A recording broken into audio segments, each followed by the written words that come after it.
പവിത്രത്തിൻ്റെ latest episode review ആണ് പറയുന്നത്. അങ്ങനെ വേദവിക്രമിനെ ഉപദേശിക്കുന്ന ഓരോ കാര്യങ്ങളും മനസ്സിരുത്തി കേൾക്കുന്നുണ്ട് കേട്ടോ വിക്രം. വേദയുടെ വാക്ക് കേൾക്കുന്ന സമയത്തിനെ കല്ല് പോലെ ഇരുന്ന വിക്രത്തിൻ്റെ മനസ്സ് മഞ്ഞ് പോലെ ഇങ്ങ് ഉരുകി അലിയുന്നുണ്ട്. വേദയുടെ വാക്കെല്ലാം കേൾക്കൊണ്ട് തന്നെ വേദയോട് തിരിച്ചു മറുത്തൊരു വാക്ക് പോലും പറയാതെ നിൽക്കാൻ കഴിയാതെ നിൽക്കുമായിരിക്കും വിക്രം. വേദ വിക്രത്തോട് പറയുന്നുണ്ട്, വിക്രം, നിങ്ങളിൽ നിന്നും അച്ഛൻ ആഗ്രഹിക്കുന്നത് മറ്റൊരു ജീവിതമാണ്.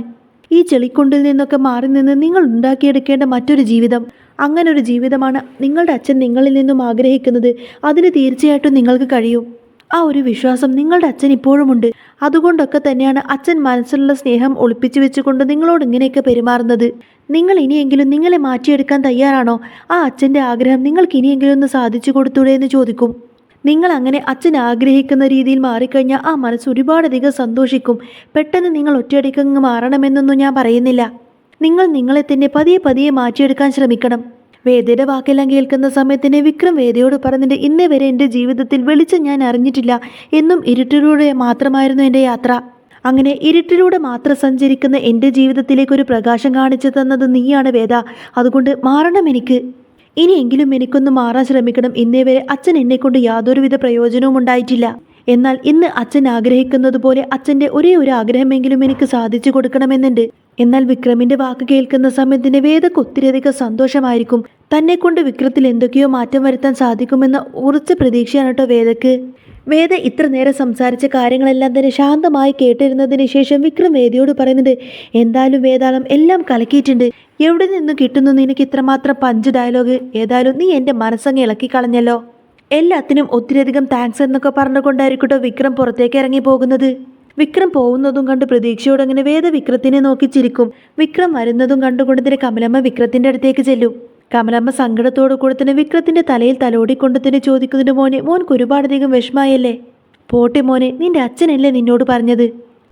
നീ എങ്ങനെയെങ്കിലും ഒന്ന് നേരെയായിട്ട് കാണാനുള്ള ആഗ്രഹം കൊണ്ടാണ് നിന്റെ അച്ഛൻ നിന്നോട് അങ്ങനെയൊക്കെ പറഞ്ഞത്. അല്ലാതെ അച്ഛൻ്റെ മനസ്സിൽ ഒരിക്കലും നിന്നോട് യാതൊരുവിധ ദേഷ്യവുമില്ല എന്നൊക്കെ പറഞ്ഞു കൊടുക്കും കമലമ്മ. ഇത് കേട്ടുകൊണ്ട് തന്നെ വിക്രം പറയുന്നത്, അതൊന്നും സാരമില്ലമ്മേ. അല്ലെങ്കിലും ആദ്യമായിട്ടൊന്നുമില്ലല്ലോ എൻ്റെ അച്ഛൻ എന്നോട് ഇങ്ങനെ ദേഷ്യപ്പെടുന്നത്. അതൊന്നും ഓർത്ത് അമ്മ ഇനി വിഷമിക്കേണ്ട എന്നിങ്ങനെ പറയുന്ന സമയത്തന്നെ കമലമ്മ പറയും, മോനെ, നീ എനിക്കും മാഷിനും വളരെയധികം സന്തോഷത്തോടു കൂടെ വാങ്ങിച്ചു കൊണ്ടുവന്നതല്ലേ ആ ഡ്രസ്സ്? അതെല്ലാം നിന്റെ മുഖത്തേക്ക് വലിച്ചെറിയുന്ന സമയത്തിന് ഈ അമ്മയുടെ ചങ്കങ്ങ് പൊട്ടിപ്പോവായിരുന്നു. കമലമ്മ നിറകണ്ണുകളോടങ്ങനെ സങ്കടപ്പെട്ട് പൊട്ടിക്കരയുന്നത് കണ്ടിട്ട് വിക്രത്തിന് ഒട്ടും തന്നെ സഹിക്കാൻ കഴിയുന്നില്ല കേട്ടോ. വിക്രം പറയുന്നുണ്ട്, അമ്മ ഇങ്ങനെ വിഷമിക്കാതിരിക്ക്. അച്ഛനും അമ്മയും ആഗ്രഹിക്കുന്നത് പോലെ ഒരു മകനാവാൻ എന്നെക്കൊണ്ട് സാധിക്കുമെന്നൊന്നും അറിയില്ല. പക്ഷേ എൻ്റെ മനസ്സിലും ചില തീരുമാനങ്ങളൊക്കെ ഉണ്ട്, എൻ്റെ മനസ്സിലും ചില ആഗ്രഹങ്ങളൊക്കെ ഉണ്ട് എന്നൊക്കെ പറഞ്ഞുകൊണ്ട് തന്നെ വിക്രം അവിടെ നിന്നങ്ങ് പോവും. എന്നാൽ വിക്രത്തിൻ്റെ വാക്ക് കേട്ട് ഒന്നും മനസ്സിലാവാതെ അവിടെ തന്നെ നിൽക്കുകയായിരിക്കട്ടെ കമലമ്മ. അപ്പോഴേക്കും ആശ്വാസവാക്കുമായിട്ട് വേദ കമലമ്മയുടെ അടുത്തേക്ക് വന്നുകൊണ്ട് തന്നെ പറഞ്ഞിട്ട്, അമ്മേ, ഉറപ്പായിട്ടും വിക്രം മാറും അമ്മേ. അച്ഛൻ വിക്രത്തിനോട് പറഞ്ഞതിൽ യാതൊരുവിധ തെറ്റും ഞാൻ കാണുന്നില്ല. ഒരു പക്ഷേ അച്ഛൻ്റെ വാക്കുകൾ വിക്രത്തിൻ്റെ ജീവിതത്തിൽ തന്നെ ഒരു മാറ്റത്തിന് വഴിയൊരുക്കിയാലോ? അമ്മ നോക്കിക്കോ, ഇനി കാണാൻ പോകുന്നത് നിങ്ങൾ മറ്റൊരു വിക്രത്തിനെ ആയിരിക്കും. എനിക്കേതായാലും വിശ്വാസമുണ്ട് എന്ന് ചെറു പുഞ്ചിരിയോടുകൂടെ തന്നെ വേദ പറയുന്ന സമയത്തന്നെ ഇതും കേട്ടുകൊണ്ട് തന്നെ നന്ദിനി പറയും, അമ്മേ, ഇവള് പറയുന്ന പൊട്ട വാക്കൊന്നും അമ്മ വിശ്വസിക്കല്ലേ. ഇവള് വെറുതെ ചുമ്മാ തട്ടിവിടുന്നതാ. വിക്രമിൻ്റെ സ്വഭാവം എന്താണെന്ന് നമുക്ക് എല്ലാവർക്കും അറിയാലോ. അച്ഛൻ ഓരോ ദിവസം കഴിയും തോറും വിക്രമിനോടുള്ള ദേഷ്യം കൂടി വരികയാണ്. അതിൻ്റെ കൂട്ടത്തിലാണ് ഇവൾ ഇങ്ങോട്ടേക്ക് കയറി വന്നത്. ഇപ്പോൾ ഇവൾ കാരണമാണ് കൂടെ വിക്രത്തിന് ഇങ്ങനെ അച്ഛൻ്റെ കയ്യിൽ നിന്ന് വഴക്ക് കേൾക്കുന്നത് എന്നൊക്കെ പറയട്ടെ നന്ദിനി. ഇവള് വിക്രത്തിൻ്റെ ജീവിതത്തിലേക്ക് കടന്നു വന്നതിന് ശേഷം വിക്രത്തിന് ഇങ്ങനെ ഓരോ കാര്യങ്ങളൊക്കെ അതും ഇതും ഓതിക്കൊടുത്ത് വിക്രത്തിൻ്റെ ജീവിതം പോലും നശിപ്പിക്കുന്നത് ഇവൾ ഒരൊറ്റൊരുത്തിയാണെന്ന് പറയും. ഇവള് വിക്രത്തിൻ്റെ കൂടെ ഉള്ളിടത്തോളം കാലം വിക്രം ഒരിക്കലും നന്നാവുമെന്ന പ്രതീക്ഷയൊന്നും എനിക്കില്ല. അത്രയും പ്രതീക്ഷ അച്ഛനുമില്ല. ഇനി ഇവള് പറയുന്ന വാക്കും കേട്ട് അമ്മ ഒരിക്കലും അതൊന്നും പ്രതീക്ഷിക്കാനും നിൽക്കണ്ട. ഇവൾ എപ്പോൾ നോക്കിയാലും അവൻ്റെ മുറിയിലാണല്ലോ. അതുകൊണ്ട് തന്നെ അവൻക്കൊരിക്കലും ഇവളുടെ മുഖം കാണാതിരിക്കാൻ വേണ്ടി തന്നെയാണ് അവൻ പുറത്തേക്ക് പോയത്. അല്ലെങ്കിലും എന്താണ് നീ ഇരുന്നിട്ട് അവൻ ഇങ്ങനെ പറഞ്ഞു കൊടുക്കുന്നത്? എന്താ ഇനി വല്ല മോട്ടിവേഷനുമാണോ? ഇത്ര കാലം നീ ഓതിക്കൊടുത്തിട്ട് അവന് യാതൊരുവിധ മാറ്റവും ഉണ്ടായിട്ടില്ലല്ലോ.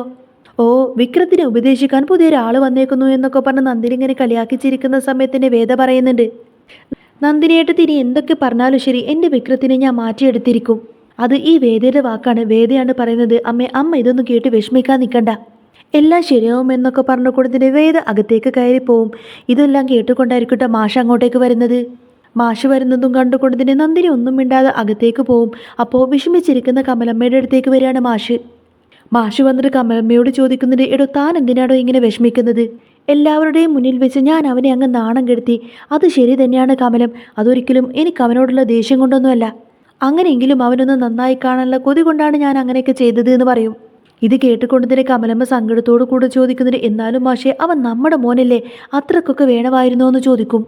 എല്ലാവരുടെയും മുന്നിൽ വെച്ച് നിങ്ങൾ വല്ലാതെ അവനെ അങ്ങ് തരം താഴ്ത്തി കളഞ്ഞു. ഇത്രത്തോളം വിഷമിച്ചത് ഞാൻ ഇന്നേ വരെ എൻ്റെ വിക്രത്തിനെ കണ്ടിട്ടില്ല. ഇത് കേട്ട് മാഷ് പറഞ്ഞിട്ട്, അതേ കമലം, താ പറഞ്ഞത് ശരിയാണ്. ഞാൻ അവനെ ക്രൂരമായിട്ട് തന്നെ അപമാനിച്ചിട്ടുണ്ട്. അങ്ങനെയെങ്കിലും അവൻ നന്നാവുമെന്ന പ്രതീക്ഷയോടാണ് കമലം ഞാൻ കാത്തിരിക്കുന്നത്. ഇത് കേൾക്കുന്ന സമയത്തിന് കമലം കണ്ണു നിറഞ്ഞുകൊണ്ട് തന്നെ പറഞ്ഞിട്ട്, ആ ഒരു ആഗ്രഹം എനിക്കുമുണ്ട് മാഷേ. പഴയ വിക്രത്തിനെ നമുക്ക് തിരിച്ചു കിട്ടും മാഷേ. നമ്മുടെ പഴയ വിക്രത്തിനെ നമുക്ക് തീർച്ചയായിട്ടും തിരിച്ചു കിട്ടുമെന്ന പ്രതീക്ഷയോടെ അങ്ങനെ ഇരിക്കാതിരിക്കട്ടോ കമലമ്മ.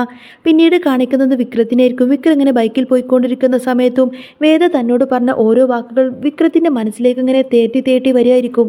വിക്രം നേരെ പോകുന്നത് വർക്ക്ഷോപ്പിലേക്കായിരിക്കും. അവിടെ ചെന്നിട്ട് കൂട്ടുകാരോടൊക്കെ പറയുന്നുണ്ട്, അതെ എനിക്ക് ഉടനെ തന്നെ ഒരു ജോലി വേണം. എന്നാൽ വിക്രത്തിൻ്റെ വാക്ക് കേൾക്കുന്ന സമയത്തിന് കൂട്ടുകാരെല്ലാവരും അങ്ങ് കളിയാക്കി ചിരിച്ചുകൊണ്ട് തന്നെ ചോദിക്കുന്നുണ്ട്, നിനക്ക് ജോലിയോ? അല്ലെങ്കിൽ തന്നെ നീ എന്ത് ജോലിക്ക് പോവാനാ? ഇപ്പം നിനക്ക് ഉള്ള ജോലി പോര്. ഈ ജോലിക്ക് നിനക്ക് കൈ നിറയെ കാശ് കിട്ടുമല്ലോ. നിനക്കും അത് തന്നെയാണല്ലോ ഇഷ്ടം. കൂലിത്തല്ലിന് പോയാൽ കിട്ടുന്ന പൈസ മറ്റേത് ജോലിക്ക് പോയാലും നിനക്ക് കിട്ടില്ല എന്നൊക്കെ പറയട്ടെ വിക്രത്തിനോട്. വിക്രം പറയുന്നുണ്ട്, ഞാൻ സ്വന്തമായിട്ട് അധ്വാനിച്ച് എൻ്റെ വേർപ്പിൻ്റെ കാശാണ് എനിക്ക് വേണ്ടത്, അങ്ങനെയുള്ള ജോലിയാണ് എനിക്ക് വേണ്ടത് എന്നിങ്ങനെ വിക്രം പറയുന്ന സമയത്തിന് കൂട്ടുകാർക്കൊരു അത്ഭുതമായിരിക്കും. എന്നിട്ട് അവരിങ്ങനെ ആകെ ആശ്ചര്യത്തോടൊക്കെ പരസ്പരം നോക്കി നിൽക്കുകയാണ്. രാജേട്ടൻ ചോദിക്കുന്നത്, എന്താടാ മോനെ, നീ ശരിക്കും സീരിയസ് ആയിട്ട് പറഞ്ഞതാണോ എന്ന് ചോദിക്കുന്ന സമയത്തിന് വിക്രം പറയും, അതെ ഇപ്പം ഞാൻ സീരിയസ് ആയിട്ട് തന്നെയാണ് പറഞ്ഞത്. എപ്പോഴും ഇങ്ങനെ തല്ലുകൂടി നടന്ന് ജീവിതം തൊലച്ചാലൊന്നും ശരിയാവില്ല. എങ്ങനെയെങ്കിലുമൊക്കെ സ്വന്തമായിട്ട് അധ്വാനിച്ച് കാശുണ്ടാക്കണം. ആ കാശിന് മാത്രമേ ജീവിതത്തിൽ വിലയുള്ളൂ. ആ സത്യം ഞാനിന്ന് മനസ്സിലാക്കിയെന്നൊക്കെ വിക്രം പറയുന്നത് കേട്ടുകൊണ്ട് തന്നെ കൂട്ടുകാർ പറയുന്നുണ്ട്, അത് നീ പറഞ്ഞത് ശരിയാണ് വിക്രം. അല്ല, എന്ത് ജോലിയാണ് നീ ഉദ്ദേശിക്കുന്നതെന്ന് ചോദിക്കുന്ന സമയത്തിന് വിക്രം പറയുന്നുണ്ട്, ഏത് ജോലിക്ക് വേണമെങ്കിലും ഞാൻ പോവും. എനിക്ക് കാശ് കിട്ടിയാൽ മതി. സ്വന്തമായിട്ട് അധ്വാനിക്കുന്ന ഏത് ജോലിക്കും ഞാൻ തയ്യാറാണെന്ന് പറയുന്ന സമയത്തിന് കൂട്ടുകാരൻ ചോദിക്കുന്നുണ്ട്, അങ്ങനെയാണെങ്കിൽ നിനക്ക് കനമുള്ള ചാക്ക് ചുമക്കാൻ പറ്റുമോ എന്ന് ചോദിക്കും. ചാക്കിനൊരു 25 കിലോ വെയിറ്റ് കാണും. ആദ്യമൊക്കെ ഏറ്റുന്നൊരു ബുദ്ധിമുട്ടായിരിക്കും.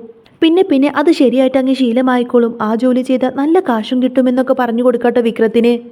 ഒരുപാട് നേരമൊന്നും ജോലിയില്ല, ഏകദേശം ഒരു 3-4 മണിക്കൂർ ചുമടേറ്റിയാൽ മതി എന്നൊക്കെ പറയുന്ന സമയത്തിന് വിക്രത്തിന് അത് സമ്മതിക്കുകയാണ്. വിക്രം പറയുന്നുണ്ട്, അതെ അതിന് ഞാൻ റെഡിയാണ്. അങ്ങനെയുള്ള ജോലിയാണെങ്കിൽ ഞാൻ പോവാൻ റെഡിയാണെന്ന് പറയട്ടെ വിക്രം. ഇത് കേട്ടുകൊണ്ട് തന്നെ ഫ്രണ്ട്സ് ഇങ്ങനെ വിക്രത്തിനോട് ചോദിക്കുന്നത്, എന്താ വിക്രം, നിന്റെ ഭാര്യ വേദയാണോ നിന്നെ ഉപദേശിച്ചത് കൂലി തല്ലൊക്കെ നിർത്തിക്കൊണ്ട് തന്നെ നല്ലൊരു ജോലിക്കൊക്കെ പോവാൻ?